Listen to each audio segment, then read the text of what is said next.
Good morning! This is Senorita Jade and good morning, Senoritas. And, di ba, ang problema talaga nating mga babae ay yung mga isusuot natin.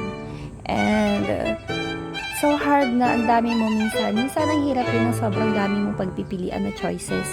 Ang hirap minsan mamili ng isusuot. So, dito ako nahihirapan talaga pag lumalabas talaga. Kailangan talaga before kami lumabas is iniisip ko na in my mind kung ano yung susuotin ko sa araw na yun. So, sa araw kasi na to, pupunta kami ng SNR. So, this was taken last week.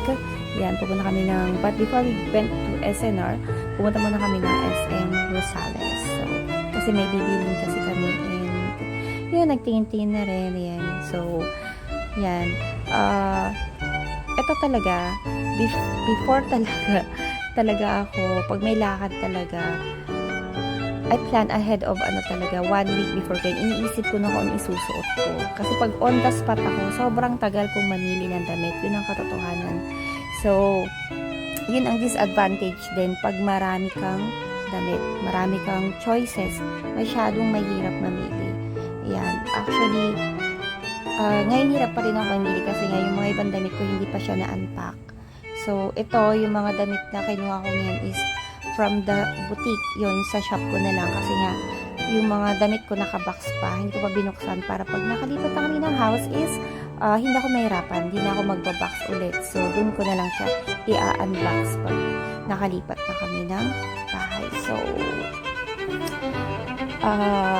yung mga nandito is talagang may tagpa kasi nga galing sa boutique ko. So, yun. Ito, kararating lang din ito. Yung damit na yan, yung top na yan, yung damit, yung blazer na yan. So, it's a crop top jacket type blazer siya. So, ang ganda-ganda niyan. Super cute. Akala ko, sabi ko, nung kinuha ko yan, tigwa one piece kasi yung mga benta sa shop. So, sold out na talaga yun kasi ginamit ko na siya. Kaya nga sabi ko, pag may pinapakita ako sa shop, i-grab nyo na kasi 1 to 2 pieces lang siya. Kaya pag naubos na yung design nun, wala na. So, ganun kaganda sa shop natin kasi wala kang kapareho. Meron man tayo mga damit na may mga pare-pareho, yung mga local brand and mga galing ng Bangkok, ganyan, Thailand. Pero mostly pag Korean, yung mga Korean, yung mga items talagang 1 to 2 pieces lang siya. So, ito naman, bag na naman, ganun ako nahirapan. So, kanina, sa blazer, so ako nahirapan. Ito naman sa bag. Actually, yan, hindi ko natitinta kasi ginamit ko na siya. Ginamit ko na yung bag. So, imbis na ititinta ko siya, ginamit ko na. Yung kagandahan pag meron kang shop, so, hindi ka na kailangan mag-shopping pa. Diyan na.